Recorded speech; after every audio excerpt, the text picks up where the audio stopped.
क्या इंसान कभी चांद पर रह पाएगा? ये सवाल अब सिर्फ साइंस फिक्शन की किताबों का हिस्सा नहीं है, बल्कि साइंस के पास इसके जवाब हैं और सच कहूं तो वो आपको हैरान कर सकते हैं। तो चलिए आज इसी पर बात करते हैं और कल्पना से परे जाकर चांद की असली हकीकत को समझते हैं।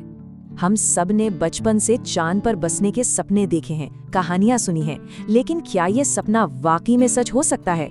आइए इस सवाल की गहराई में चलते हैं। तो असली सवाल ये है, क्या हम चांद पर घर बनाकर एक नॉर्मल जिंदगी गुजार सकते हैं? साइंस अब इस सवाल का जवाब ढूंढ रहा है और जो सच्चाई सामने आ रही है वो किसी भी कहानी से ज्यादा दिलचस्प है। अब इस सवाल का जवाब ढूंढने के लिए सबसे पहले हमें ये समझना होगा कि चांद का माहौल असल में कितना ज्यादा सख्त और जानलेवा है। मतलब वहाँ की सतह इतनी ज्यादा खतरनाक है कि बिना किसी स्पेशल प्रोटेक्शन के कोई भी इंसान एक पल के लिए भी जिंदा नहीं रह सकता। ये सच में एक बहुत ही जानलेवा जगह है। सबसे पहली और बड़ी चुनौती है वहाँ का तापमान।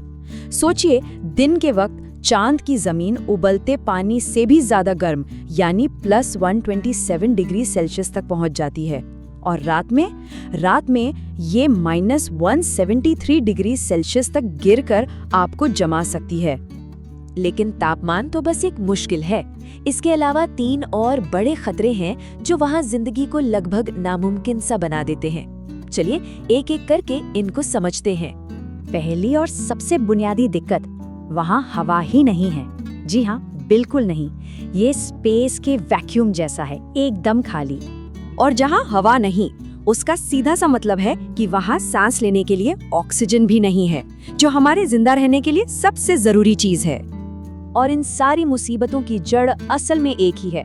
चांद के पास हमारी पृथ्वी जैसा कोई एटमॉस्फेयर यानी कि वायुमंडल नहीं है, और यही वो सुरक्षा कवच है जिसके न होने से चांद एक जानलेवा जगह बन जाता है।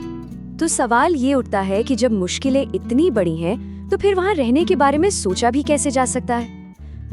इसका जवाब छिपा है इंसानी दिमाग और टेक्नोलॉजी में।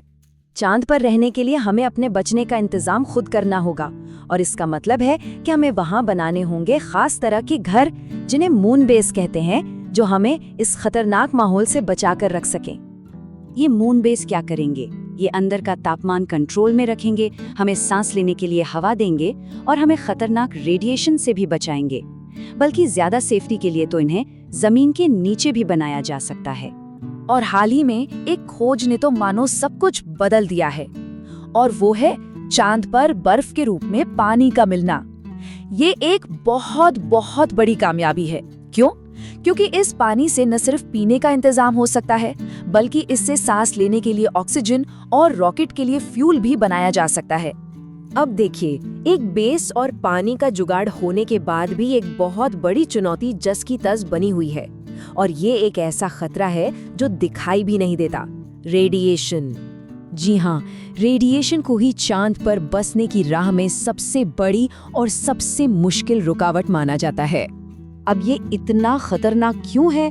वो इसलिए क्योंकि चांद के पास पृथ्वी की तरह कोई वायुमंडल नहीं है, कोई प्रोटेक्टिव शील्ड नहीं है।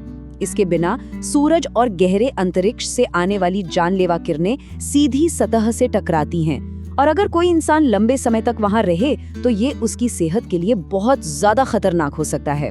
तो क्या चांद पर रहना मुमकिन है? देखिए, चुनौतियां तो बहुत बड़ी हैं, इसमें कोई दो राय नहीं। लेकिन अगर हम इतिहास उठाकर देखें तो इंसान ने हमेशा मुश्किलों पर जीत हासिल की है। चांद पर बसना आज भले ही एक सपना लगे, पर ये आने वाले कल की हकीकत बन सकता है। क्योंकि एक बात तो सच है, इंसान ने हमेशा नामुमकिन को मुमकिन कर दिखाया है। तो अब सवाल ये नहीं है कि क्या हम चांद पर रहेंगे, सवाल ये है कि कब रहेंगे। और जब हम वहां पहुंच जाएंगे तो इंसानियत का अगला कदम क्या होगा?